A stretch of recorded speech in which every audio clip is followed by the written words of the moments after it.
Professor Pant, यही आपसे समझना चाहेंगे, जिस तरह से पहले अभी भी भारत को एक बड़ा मार्केट माना जाता है, लेकिन बड़े मार्केट से ज़्यादा आगे बढ़कर अब विभिन्न क्षेत्रों में जो साझेदारी है और सॉल्यूशन प्रोवाइड करने की बात भारत कर रहा है। प्रधानमंत्री मोदी को हमने सुना, उन्होंने कहा कि जो विभिन्न देशों की टेक्नोलॉजी है और भारत का युवा है, आगे बढ़कर जो विभिन्न समस्याएं हैं या अलग अलग प्लेटफॉर्म्स हैं उन पर एक सॉल्यूशन दें। ये अपने आप में कितना महत्वपूर्ण हो जाता है? देखिए, दुनिया भर इस समय एक ऐसी लीडरशिप की तलाश में है जो न सिर्फ गलतियां बताए कि गलतियां क्या हैं, परेशानियां क्या हैं, बल्कि कहीं पर एक लीडरशिप भी दे कि उन समस्याओं को उनका समाधान भी करे और उसमें आगे कदम बढ़ाए, उसमें कुछ सॉल्यूशंस प्रोवाइड करे। तो मुझे लगता है भारत जिस तरह से डिस्पाइट जो चैलेंजेस आ रहे हैं, आर्थिक, जियो पॉलिटिकल, जियो इकोनॉमिक, उन समस्याओं के बावजूद भारत की जो आर्थिक गति है वो बढ़ रही है। और भारत ने जिस तरह से तकनीक का इस्तेमाल करके जो अपनी इकोनॉमी को डिजिटाइज किया है, मुझे लगता है वो अपने आप में एक अभूतपूर्व उदाहरण है दुनिया भर के लिए। तो दुनिया को ये समझ में आ रहा है कि भारत में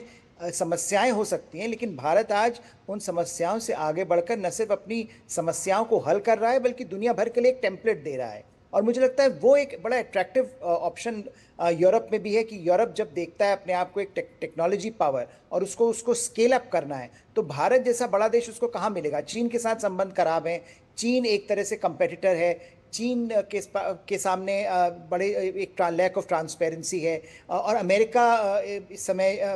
यूरोप के साथ तनावपूर्ण स्थिति में है। तो अगर यूरोप को, यूरोपीय देशों को एक थर्ड वे अपनानी है, तो भारत एक डेमोक्रेसी है, ओपन है, और वैल्यूज बेस्ड है। तो उसमें मुझे लगता है वो जो कन्वर्जेंस है वो बड़ी सिग्निफिकेंटली नजर आता है। और भारत की सक्सेस में यूरोप को दिखता है कि अगर भारत ऐसा कर सकता है तो हमको भारत के साथ पार्टनरशिप करके अपनी तकनीक वाली जो अपनी अपनी अपनी कैपिटल, अपनी टेक्नोलॉजी को भारत के साथ जोड़कर हम इसको स्केल अप कर सकते हैं। तो मुझे लगता है वहां पर भारत ने एक बहुत महत्वपूर्ण रोल प्ले किया है पिछले कुछ सालों में, और प्रधानमंत्री मोदी की लीडरशिप ने इस बात को दुनिया भर तक पहुंचाने में बड़ी क्रेडिबल वॉइस के तौर पर भारत उभरा है। तो मुझे लगता है वो अपने आप में डिप्लोमेटिकली बड़ा इंपॉर्टेंट एक इन्वेस्टमेंट रहा है। और डिप्लोमेटिक कैपिटल हमने देखा जिस जिस तरह से नॉर्डिक देशों में भारत प्रधानमंत्री को सम्मानित किया गया, वो सम्मान भारत के लिए भी था, वो सम्मान प्रधानमंत्री की लीडरशिप के लिए भी था, और वो सम्मान एक एक्नॉलेजमेंट था कि कैसे